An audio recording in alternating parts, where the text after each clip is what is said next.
We have a non-Muslim from the brothers' mic on this side. Yes, go ahead. Good evening, doctor. Greetings to you. I'm a Hindu. My name is Sandeep. And I've been watching your videos on YouTube since long time. Being a Hindu, I do respect other religions. I do respect Allah, Prophet Muhammad. I started my school in my childhood in a Catholic school where I was taught about Bible and Christianity and Lord Jesus. And later on, after 5th standard, I came to know about my own religion, being born in a Hindu family. And today, I do at times get attracted towards other religions. Okay, there is some common link between all religions. I have a basic question to you, doctor. Basically, I am from the science background, a pharmacy guy. Today, I'm authorized financial consultant. So, today, what I look out there in the market is many religions exist on planet Earth. If human being is the same, if human organs are the same, if the human body system follows the same heartbeats, blood flow, the same blood, the same ears, the same nose, if everything is the same, the creator has to be the same, the supreme power is the same. So if the supreme power is the same, why do so many religions exist on earth today? What is going to be future now onwards? Because if I go as per theoretical books, as per history, before thousands of years, Hinduism existed. Then came Lord Jesus, then Prophet Muhammad, and now today, what I see in front of my eyes is there are many religions, and every religion has its own pros and cons. So, being a human, I get confused. I am a Hindu, I should respect my religion, as well as being a human being, I should respect other religions. So, what is the final truth, and what is going to the future for centuries ahead?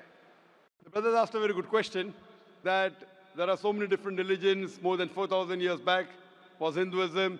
Then Jesus Christ, peace be upon him, came 2,000 years back, or Christianity. Then Prophet Muhammad, peace be upon him, came 1,400 years back. Some things are similar, some things are contradicting. There's so much of confusion. God, our creator, is one. Human body is the same. Creator has to be same. So why this confusion? It's a very good question. The reply is given in the Quran in Surah Al-Imran, chapter 3, verse number 19. It says, Inna Dina Indallahil Islam. The only religion acceptable in the sight of God is Islam. That is peace acquired by submitting our will to God. Almighty God only gave one religion to the human beings. As I said earlier, Almighty God has only sent one religion. But He has sent many messengers. When He sent messengers who got messages, by the passage of time, the message got changed. Again a new messenger came. He brought a fresh message. Again the people changed it. Again a new messenger came. It happened for many years, down the ages. But all the messengers brought, the basic message was the same. Almighty God, the last and final message was the Quran. Now you will ask me this question, that why did God reveal the Quran 1400 years back? Why didn't He reveal the Quran directly? Reveal the Quran directly? No confusion. You know, my son, he wants to become a doctor. He tells me, Father, Abba, why do you put me into nursery, then junior KG, senior KG, first standard? Why you put me in school? Directly put me into medical college. I said, son, if you want to be a doctor, first you have to go to nursery, pre-primary, primary school, secondary school, medical college, then you'll become a doctor. You can't directly enter a medical college because you won't understand. So Allah subhanahu wa ta'ala, who is our creator, He knows very well that human being would not be able to grasp the complete message of the Quran if it was revealed earlier. 1400 years ago, Almighty God, who is our creator, He knows this time, the time has come where human beings can understand the message. So that's the reason previously He sent messages which were there but not complete because human being could not understand, could not grasp. As the message changed, He sent a new message, a new messenger. That's the reason all the messages that came before the Quran, they were meant for a particular group of people and meant to be followed for a particular time period. All the messengers that came before the last and final messenger, Prophet Muhammad sallallahu alaihi wasallam, were only sent for a particular group of people and was meant to be followed till a new message came. Almighty God, He knew 1400 years ago was the time when human beings can understand the final message, the Quran. He revealed it. And He sent the last and final messenger, Prophet Muhammad, peace be upon him. Since Quran was the last and final message, it was not only meant for the Muslims or the Arabs, it wasn't meant for one particular group of people, it was meant for the whole of humanity. All the messengers that came before were meant for a particular group of people, and the message was supposed to be followed for a particular time period. Because Prophet Muhammad, peace be upon him, was the last and final messenger, he was not sent only for the Muslims or the Arabs, he was sent for the whole of humanity. But now today, you ask me, why are there different religions? Our Creator sent only one religion. We human beings kept on changing.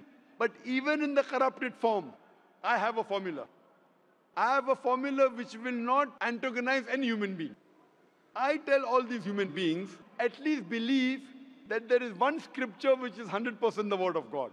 So the Hindus would not mind agreeing, I believe Veda to be 100% word of God. The Christians would say, I do not mind believing Bible to be 100% word of God. The Muslim will say, I don't mind believing Quran to be 100% word of God. So I tell them, okay, now let us agree to follow what is common in all these scriptures. What is different, we'll discuss tomorrow. Let's not fight over the differences. Let us agree to follow what is common, and at least we'll be sure that what is common in all the three scriptures, this at least minimum is 100% the word of God.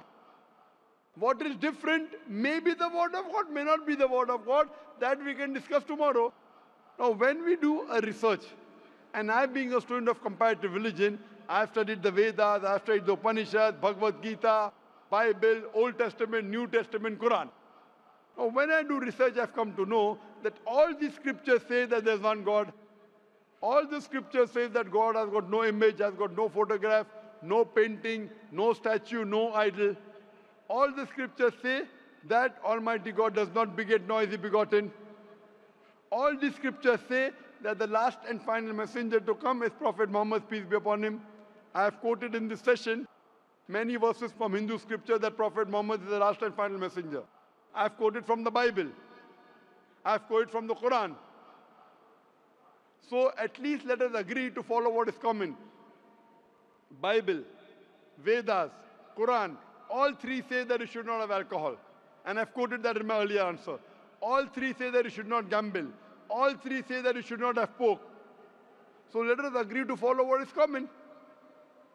So you have to agree that there's one God. You have to believe Prophet Muhammad is the final messenger of God. You should not have alcohol. You should not have pork. To pray, we have to do the sujood. All these are common points. So I'm asking the question that if you say you are a Hindu and you say that you respect other religions, I'm asking the question, do you believe that there's one God? As per books, I do. Do you believe that idol worship is prohibited? That's a confusing area. It's very clear in the Hindu scriptures. Yajurved chapter 32 verse number 3, Na tasya pratima asti. Of that God there is no pratima, there is no photograph, no painting, no image, no idol, no statue. Same thing is repeated in Shweta Upanishad, chapter number 4, verse number 19. Na tasya pratima asti. Of that God there is no pratima, no image, no photograph, no painting, no statue, no idol. What's confusing, brother? I mean, today my knowledge is just like an infant. No, if your knowledge is like infant, when a person of knowledge talks, you should believe it. True. So why don't you believe it then? No, as I said, I do respect Prophet Muhammad. I do. No respect. Respecting is one thing, following is the other thing. If you respect a person, you have to follow his guidance. So again, the question goes in the same direction what I was asking to you, that if I am a Hindu, if I believe in Hinduism, but still when I step out of my home, I have to follow my colleagues, the other society members, human beings on the earth. Is it a must? Suppose the other society members start robbing. If your other human beings start robbing, even you start robbing. Brother, if your friends start robbing, will you rob? I will have to defend myself. Will you rob, yes or no? If somebody is robbing me, No, you said that you have to follow the other human beings, other society. If your other friends start robbing other people, will you start robbing? Will you rob others? I don't think there is a point in robbing others. Okay, because you know robbing is wrong. So that time you will not follow society. Follow the society when it is right. Do not follow when it's wrong. God has given you grey matter, brain. Correct? So if your Hindu friends are going against the Veda, will you follow Veda or your Hindu friends? They have to follow what is written in the books. Yes, forget about them. I'm asking about you. If your Hindu scripture says don't do idol worship, will you do idol worship? No, then I will not. So now do you believe idol worship is wrong? Again, as I said, I have to study more. I'm not clear. But you study, when will you study? Today or tomorrow? When? Maybe today or tomorrow. Okay, fine. I have quoted so many references from the Hindu scripture about Prophet Muhammad, peace be upon him. Do you believe Prophet Muhammad is the messenger of God? Yes, I do. If you believe, don't you have to follow his commandments? I may have to. Why may?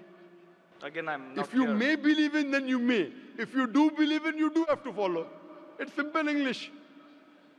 If you say maybe he is a messenger of God, then you can say maybe I'll follow him. When you say surely the messenger of God, then you have to follow him surely. Why? But, Will a messenger of God deceive you? but again, do I have to be a Muslim to follow Prophet Muhammad? Or No, you have to be a good Hindu also. You have to be a good Hindu and a good Christian to follow Muhammad Sallallahu Alaihi Wasallam. That's where the whole thing If you are not a good Hindu, if you are not a good Christian, you will never follow Prophet Muhammad Sallallahu Alaihi Wasallam. Because Hindu scripture says the Antim Rishi, the Kalki Avatar is Prophet Muhammad Sallallahu Alaihi Wasallam. I gave references, If you want, I can give again. Do you want me to give the references again of Prophet Muhammad in the Hindu scriptures? I did listen to your references. I need to go through them. Fine. So inshallah, go today. Tomorrow, I would give you the first chance. And there's a lady there. You too, I would give the first chance. Then I will call you a truthful person. Go today, Google, check on the net. I gave at least 100 references. There are more than 100 in my lecture, if you see, on Hindu scriptures talking about Prophet Muhammad Sallallahu Alaihi Wasallam, talking about one God, talking not to have alcohol, not to have pork, not to gamble. What is different we'll discuss tomorrow. At least what is common we should agree. So when you're talking about getting human beings together, I'm giving you a formula which will not offend you. I'm not telling you follow that which is not mentioned in the Hindu scripture. I'm telling you follow what is mentioned in Hindu scripture and the Quran. 100% you will be a good Hindu, good Christian, and even enter into Islam. May not be good Muslim, at least enter, and then your scripture says you have to follow the guidance of the last messenger, you have to follow the Quran. So if you follow the Quran correctly and the sayings of the Prophet Muhammad Sallallahu Alaihi Wasallam, you will be a good Muslim. And I'm waiting that inshallah if we can do it today, tomorrow inshallah we can interact. Thank you very much, doctor.